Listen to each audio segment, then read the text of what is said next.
श्रीमात्रे नमः। माता धूमावती 10 महाविद्याओं में से 7वीं महाविद्या है।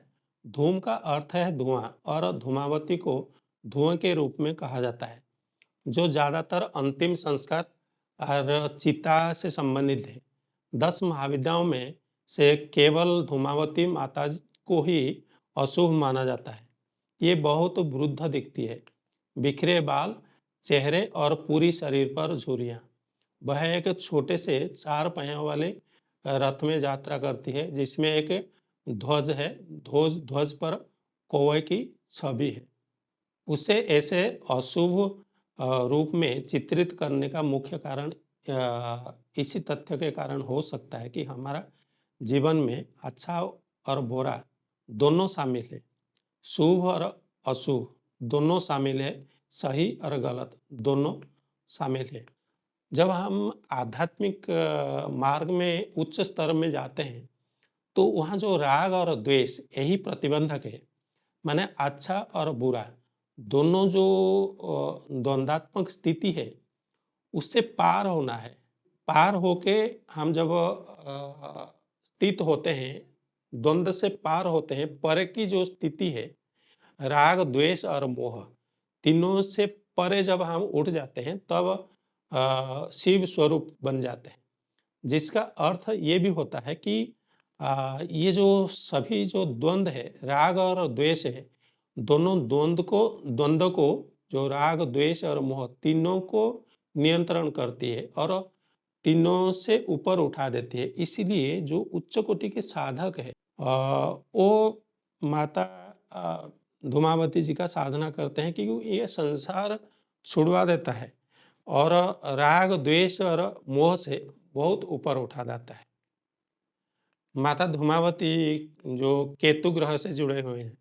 हम जब मोक्ष का विवेचन करते हैं एस्ट्रोलॉजी में, केतु से भी विवेचन करते हैं, तो केतु का स्थिति देख के ये इसी जन्म में मोक्ष मिलेगा, इसको आत्म साक्षात्कार मिलेगा या नहीं मिलेगा, केतु ग्रह से कुछ हमको सांकेतिक मिल जाता है, कुछ रेफरेंस मिल जाता है इनका स्थिति के जीवन का क्या है, मतलब सीख देते हैं, देती है माता धूमावती, ठोक ठोक के सिखाती है।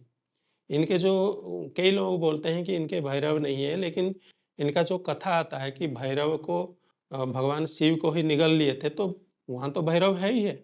भगवान शिव स्वरूप अगर नहीं होते तो भगवान शिव को कैसे निगल गए। तो इनका भैरव किसी परंपरा में इनका उपासना होती है, किसी में नहीं होती, ये बात अलग है, लेकिन होती है। और इनका जो भैरव है, ये धूमेश्वर भैरव और गणपति है धूम्र गणपति, और ये भगवान विष्णु भगवान के वामन अवतार से जुड़े हुए हैं। इनके जो रूप के अलग अलग कथाएं हैं।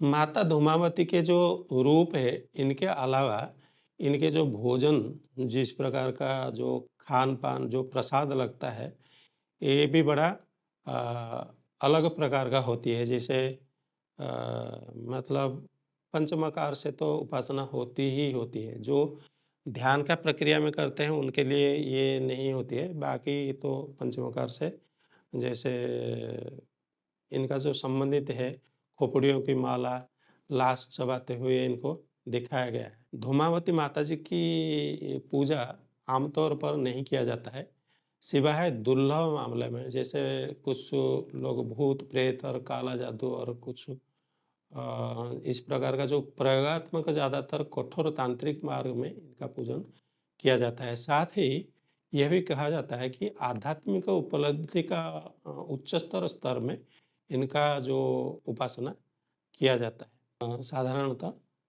धूम धूम धूमावती स्वाहा, या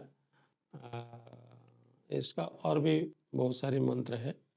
धूम धूम धूमावती ठह ठह, धूम धूम धूमावती ठह ठह, इसी प्रकार का इनका मंत्र आता है।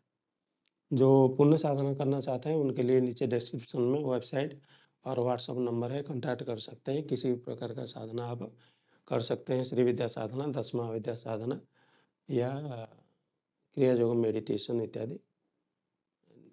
डिस्क्रिप्शन में सब कुछ है। आज के लिए इतना ही।